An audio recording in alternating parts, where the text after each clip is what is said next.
우리가 주일마다 지금 사도행전의 말씀을 보는데요, 사도행전에 보니까 사도 바울이 지금 2차 전도여행을 다니면서 곳곳에서 말씀을 전하는 그런 대목이에요. 이 유럽에서 쭉 전도했던 그런 바울, 곳곳마다 가면서 말씀을 전했던 바울이 이 아덴으로 먼저 혼자 와서 바울과 실라를 기다리는 동안에 이 아덴에 있는 이 시 안에 있는 사람들이나 형편들을 살펴보다가 분개를 해요. 자, 우리 그 대목부터 한번 보겠습니다. 오늘 성경 말씀 16절 말씀입니다. 다 같이 읽겠습니다. 시작. 바울이 아덴에서 그들을 기다리다가 그 성에 우상이 가득한 것을 보고 마음에 격분하여. 아멘. 급하게 아덴에 먼저 온 바울은요, 뒤따라오는 실라와 디모데를 기다리면서 시간을 보내는데, 그 아테네를 보니까 우상이 가득한 거예요. 이 우상이 가득한 것을 보고 격분했다 그랬어요. 격분했다. 제가 10수년 전에 학위를 받으러 이제 미국에 갔던 적이 있었는데, 거기 샌프란시스코라고 하는 곳에 갔는데 마침 동성애자들의 축제가 있었어요. 그 동성애자들이, 나는 그런 거 처음 봤어요. 그때 10수년 전에. 그래가지고 뭐 그냥 겉에 무지개 색깔로 막 이렇게 하고 사람들이 막 행진해서 가는 걸 옆에서 보다가 나 토 나올 뻔했어요. 너무 추악하고 더러워서. 예? 아, 정말 흉측하더라고. 다시는 보고 싶지 않은 그런 대목이었는데, 바울이 아덴에 있을 때 사람들의 모습을 보고 그랬다는 거예요. 예? 격분했다라고 하는 것이 바로 그랬다는 겁니다. 이 아덴은 오늘날 그리스의 수도 아테네인데요, 이 아테네는 고대 올림픽의 발상지입니다. 그리고요, 고대 문명과 문화와 예술이 최고로 발달한 곳이고 고대 철학의 도시예요. 세계적으로 유명한 철학자, 서양 철학의 대가들, 소크라테스, 플라톤, 아리스토텔레스, 뭐 에피쿠로스, 이런 사람들이 다 세계 철학사의 거두들이 그 아테네를 중심으로 활동을 했었어요. 아테네를 중심으로. 오늘날에는 그리스를 여행하는 사람들, 그러면 아테네를 꼭 들리게 돼 있는데, 그 아테네 가면요, 우리는 이제 신앙인들은 그냥 여행 안 하고 성지순례를 가죠. 가면은 당시 그 예술과 문화를 보는데요, 감탄을 합니다. 그 유네스코 세계문화유산 아시죠? 유네스코 세계문화유산이 전 세계에 수천 개가 있는데, 그 유네스코 세계문화유산 1호, 제1호가 아테네에 있는 파르테논 신전이에요. 수천 년 전에 어마어마한 돌을 그렇게 크게 깎아가지고 기둥들로 세우고, 그리고 모든 신전을 다 돌로다가 그렇게 했는데, 이게 전 세계 유네스코 세계문화유산 1호예요. 파르테논 신전이. 거기 가보면 당시의 예술과 문화를 보는데 감탄을 합니다. 근데 여러분, 이렇게 문화와 예술과 철학이 발달된 곳에 우상과 미신이 많다는 것, 참 이게 참 역설적이에요. 예? 그렇게 뛰어난 문화와 그런 예술품을 만들어내던 사람들이 온갖 미신을 다 믿었다는 거예요. 여러분, 오늘날도 말이죠, 과학이 발달하면 미신이 없어질까요? 과학이 발달하는데 미신이 없어집니까? 아니에요. 최고의 지성이 있다는 사람들, 예? 오히려 최고의 지성은 최고의 미신과 통하는 데가 있어요. 본문에서 바울은 최고의 지성들이 모인 그 아테네에서 거기에 가득 찬 우상들을 보게 된 겁니다. 그 격분했다는, 이 격분했다 두 가지로 생각하시는데, 첫째는 절망했다는 거예요. 예? 이 절망했다는 거죠. 왜요? 그 사람들의 영적인 상태가 보이니까, 저들이 죽어서 그런 멸망의 길로 가는 것이 예상되니까 슬픔과 한숨이 나오는 거예요. 그런데 이 아테네 사람들은 소크라테스, 플라톤, 아리스토텔레스 같은 거장들에 있는 철학의 도시고, 자신들의 문화, 건축, 이렇게 대표적인 도시라는 자부심이 있기 때문에 자신들은 못 느끼는 거예요. 그러나 바울은 그 이면 속에 죽어가는 영혼들을 보고 있었던 겁니다. 또 두 번째는요, 이 아덴에 가득 찬 우상을 보면서 바울의 마음, 그 우상들이 바울의 마음을 쉽게 자극시켰고 휘저어 놨어요. 뒤집어 놨다는 거예요, 바울의 마음을. 왜 그랬을까요? 바울의 마음에는요, 이 아테네를 점령한 그 우상과 마귀가 보이는 거예요. 그 분노가 일어나는 거예요. 분노가 일어나는 겁니다. 여러분, 우리 믿는 성도들은요, 이 외적인 자세나 태도가 온유해야 돼요. 온유하고 겸손해야 됩니다. 그렇지만 온유하고 겸손하더라도 죄악이나 또는 이 우상이나 마귀나 불신앙에 대해서는 바울처럼 거부감이 있어야 되는 겁니다. 그래야 기도하고 전도할 수 있어요. 여러분 한번 생각해 보세요. 그냥 그 유흥업소들 또는 추잡한 그런 술집들, 그리고 이게 점집 또는 도박장 또 이런 우상들을 보면 바울처럼 여러분 격분하고 있습니까? 아니면 그냥 무반응하고 무감각하게 그렇게 지나갑니까? 우리가 한번 생각해 봐야 돼요. 자, 바울이 아테네에 가득한 우상을 보고 그 격분했다고 그러는데 이제 바울이 그것을 보고 움직이기 시작합니다. 어떻게 움직이느냐? 17절, 그 다음 절 한번 봅니다. 17절 다 같이 시작. 회당에서는 유대인과 경건한 사람들과 또 장터에서는 날마다 만나는 사람들과 변론하니. 아멘. 변론이라고 하는 것은 설교와 토론을 했다는 거예요. 사도 바울이 회당에 가서 유대인들과 또 경건한 사람들과 또 장터에 나가서 만난 사람들마다 좀 괜찮아 보이고 좀 유식해 보이는 사람들이라 할지라도 좀 이야기 좀 합시다. 그러면서 막 이야기를 하면서 복음을 전했다는 거죠. 자, 18절. 그 다음에 어떤 반응이 일어나냐? 자, 18절 다 같이 읽습니다. 시작. 어떤 에피쿠로스와 스토아 학자들도 바울과 쟁론할세. 어떤 사람은 이르되 이 말쟁이가 무슨 말을 하고자 하느냐 하고, 어떤 사람은 이르되 이방신들을 전하는 사람인가 보다 하니, 이는 바울이 예수와 부활을 전하기 때문이라라. 아멘. 철학의 학파 중에 에피쿠로스 학파라는 학파가 있어요. 오늘 성경에 나오는 에피쿠로스라는 사람으로부터 시작된 건데, 저는 이제 세계 철학사를 옛날에 배울 때 신학대 1학년 때 배웠는데 에피쿠로스 학파 쾌락주의 이것만 외웠어요. 에피쿠로스 학파는 쾌락주의다. 그렇게 외웠는데, 결국 이 에피쿠로스 학파는 모든 인간들의 그런 삶의 가치 중에 가장 중요한 가치가 즐거움과 기쁨을 주는 것이다 라고 생각하는 거지. 그래서 우리 인간을 즐겁게 하고 기쁨을 주는 것, 이것이 최고의 선의 가치다 라고 생각해서 그것에 따라서 모든 철학이 그 이론을 뒷받침하는, 이게 에피쿠로스 학파예요.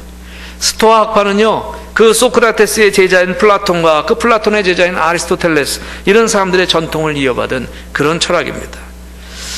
그래서 뭐 그 이데아라고 해서 가장 이상적인 이데아, 뭐 이렇게 이야기하면 철학적 단어로 이야기를 하는데, 자, 오늘 성경에 에피쿠로스 학파와 스토아 학파 이야기가 나왔어요. 이 두 학파는 굉장한 자부심과 자존심이 있는 명문 학파고요, 토론과 변론의 달인들이었습니다. 그래서 이들이 지금 사도 바울을 보고 말쟁이라고 했어요. 말쟁이.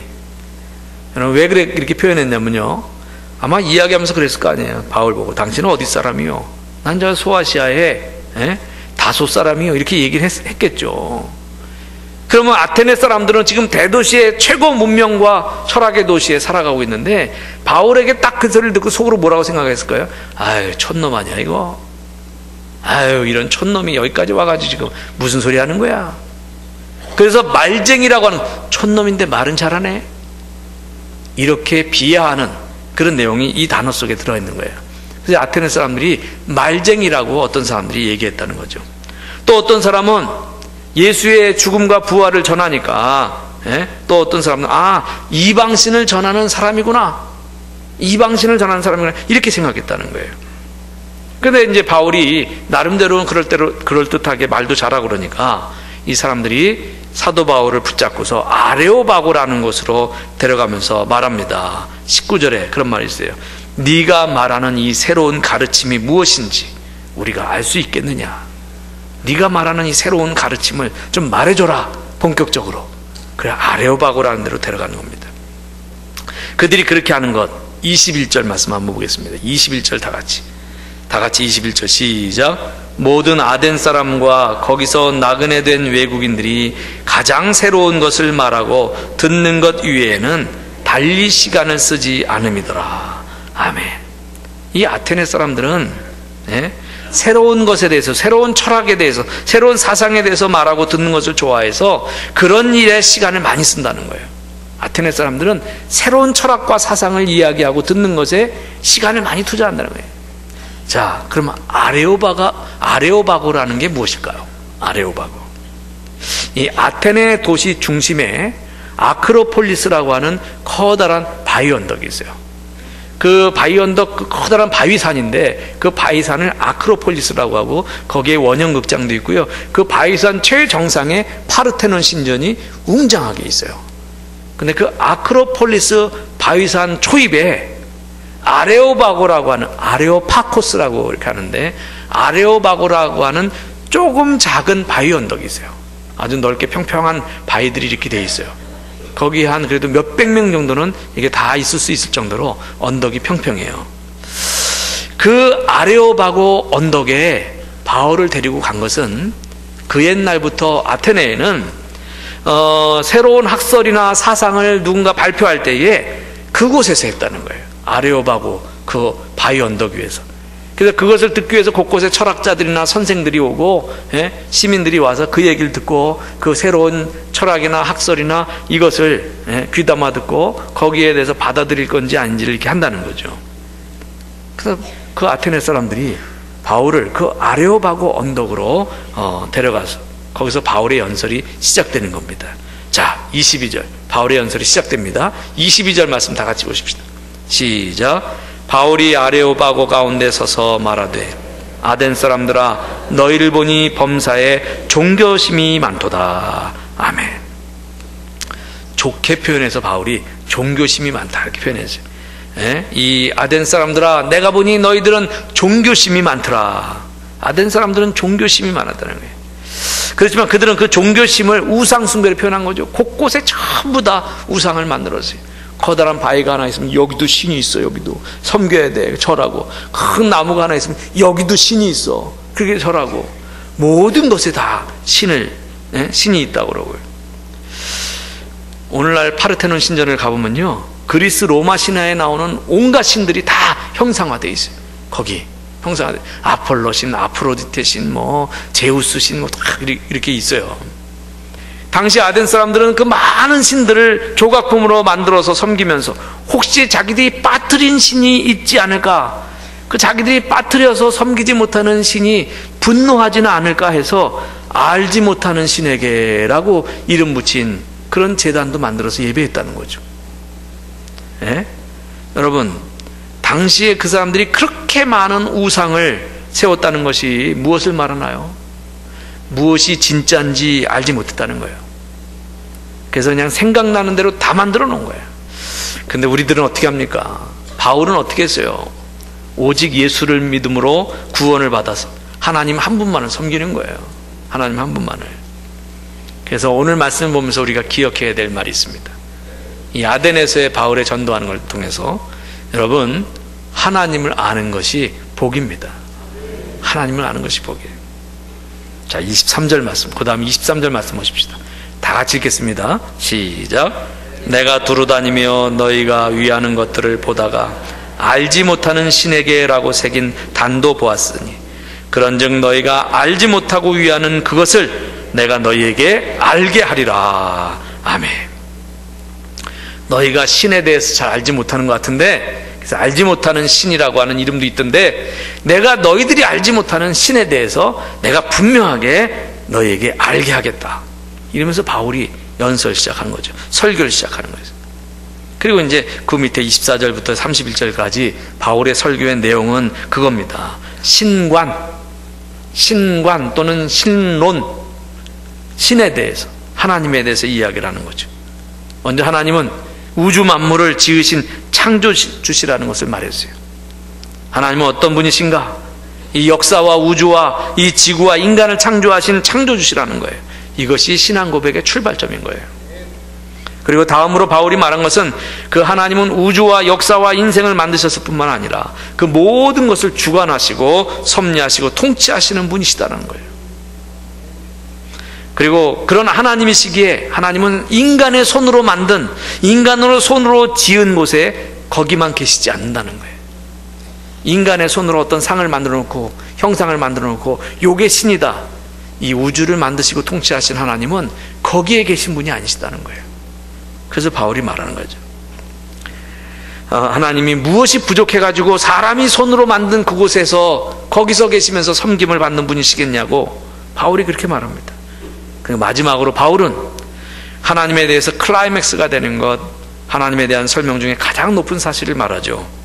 그분은 창조주가 되시고 역사와 우주와 만물의 주관자가 되시는데 아무것에도 제한받지 않으시는 그분께서 인간들이 죄를 지어서 멸망의 길로 가는 것을 보고 그 하나님이 하나님됨을 포기하시고 인간이 되셨다는 사실, 그리고 인간이 되신 그 하나님이 우리 인간들의 죄를 대신 짊어지시고 십자가에 못 박혀 돌아가셨고 그리고 다시 살아나셨다는 것, 그것을 바울이 긴 설교를 통해서 말씀을 전했습니다.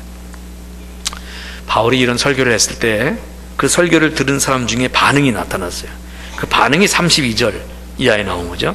32절 말씀 읽겠습니다. 32절 다 같이 시작.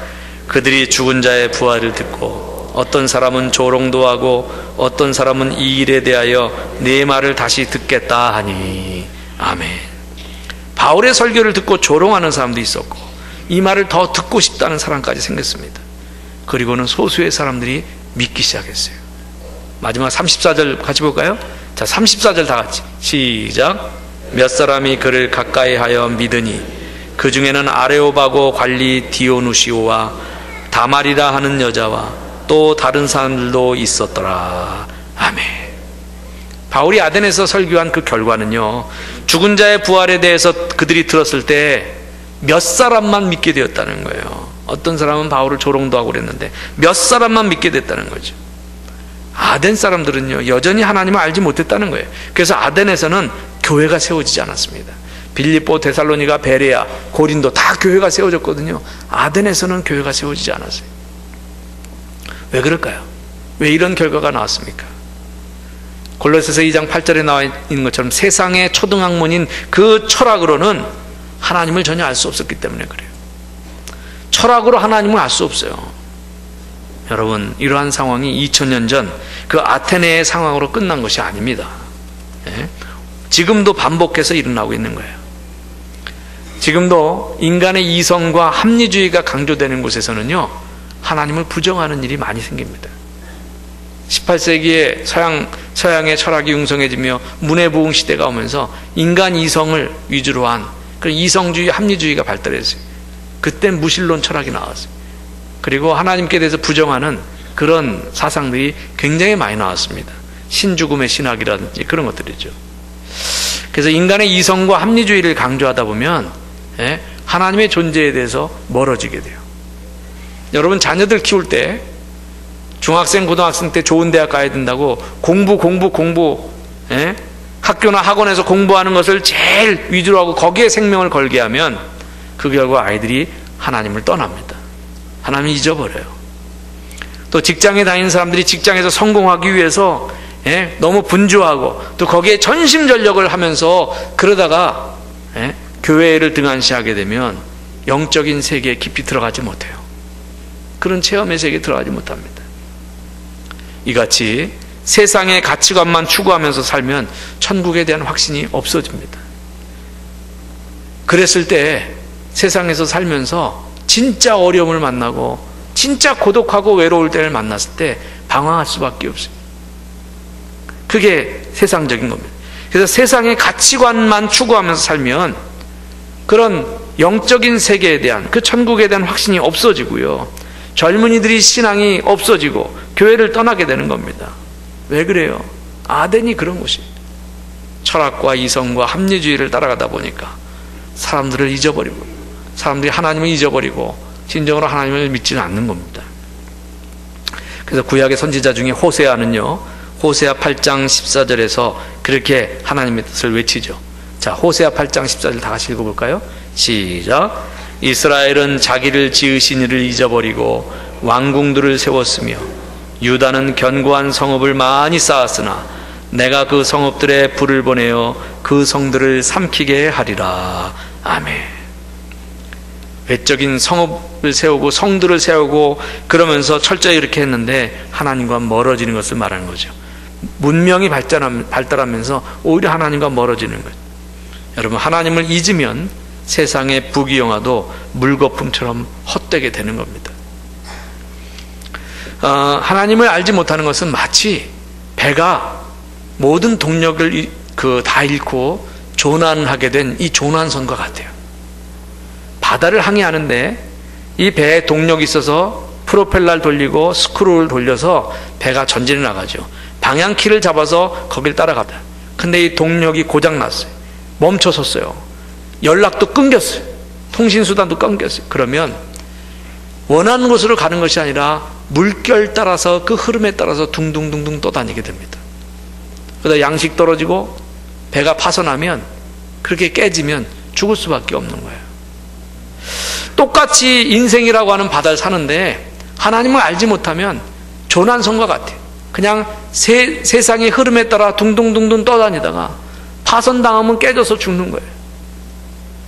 그런데 우리가 하나님을 아는 사람은 거기에 동력을 가지고 목표와 방향을 가지고 전진해 나가는 그런 배가 되는 거죠. 여러분, 그래서 우리는 하나님을 분명하게 확실하게 알아야 됩니다. 하나님을 아는 것이 복입니다. 자, 그런데 하나님은 어떻게 아느냐? 지식적으로 아느냐? 지식적으로도 알 필요가 있어요. 지성으로, 이성적으로도 하나님을 파악할 필요가 있습니다. 그러나 무엇보다 하나님을 아는 것은 경험적으로, 체험적으로 아는 것이 중요해요. 예? 그러니까 우리가 아는 것은 머리로 아는 것도 있는데요, 경험으로 아는 것도 있어요. 근데 신앙은 경험으로 아는 것, 체험으로 아는 게 꼭 따라와 줘야 돼요. 그래서 알 수 있는 거예요. 히브리어로 그래서 알다라고 하는 단어가 히브리어로 야다라고 하는 단어가 쓰이는데, 이 야다라는 말은 지식으로 아는 것보다 체험적으로 관계 속에서 아는 거예요. 관계 속에서. 그래서 히브리어로 된 것 가운데 내가 남자를 알지 못하는데 어떻게 아이를 낳을 수 있겠습니까? 여기서 남자를 알지 못하는데, 여기서 알다라고는 내가 남자와 관계하지 않았는데 관계한다는 뜻이죠. 체험적으로 아는 거예요. 저는 지금까지 살아오면서 이성적으로, 지식적으로, 물론 하나님을 알게 되는 신학을 공부하면서 그런 일도 있었습니다만은, 체험적으로 나의 삶의 현장 속에서 하나님을 알아온 것이 컸어요. 이것도 참 감사해요. 숱한 어려움 속에서도 하나님이 깨닫게 하시고 또 내 삶 속에서 역사하셨습니다. 이것을 이야기해줘도 못 믿는 사람이 있어요. 예? 그래서 무슨 하나님을 믿어, 이렇게 멍청하긴, 기독교인들은 참 멍청해, 이렇게 하는 사람들한테 설명이 안 돼. 내가 왜 하나님 믿는지 아느냐? 내 삶 속에서 여태까지 체험해 왔어. 이렇게 내가 그 하나님을 만나서 이렇게 경험적으로 내가 알게 돼서 믿게 된 거야. 이것을 설명해줘도 이해를 못하는 사람들이 많다는 거죠. 여러분, 우리는 하나님을 체험적으로, 내가 경험함으로 알아야 되는 겁니다. 결국 아덴처럼, 이 아테네처럼 철학과 문화가 발달해도 하나님을 알지 못하면 허무한 삶을 살게 돼요. 세상 학문은 가장 고상한 것 같지만 초등학문으로 그 속에는 영생이 없습니다. 호세아 선지자가 말한 그 핵심적인 구절이 있어요. 호세아 6장 3절 제가 읽을게요. 그러므로 우리가 여호와를 알자, 힘써 여호와를 알자. 여러분, 이것이 가장 복된 인생입니다. 여러분은 하나님을 알므로 복된 인생을 사시기 바랍니다. 찬송가 304장에 있죠. 하나님 크신 사랑은 증량다 못하네. 영원히 변치 않는 사랑 성도여 찬양하세. 할렐루야. 하나님의 사랑을 내가 체험으로, 경험으로 아는 사람의 고백입니다. 여러분, 기억하십시오. 하나님을 아는 것이 복입니다.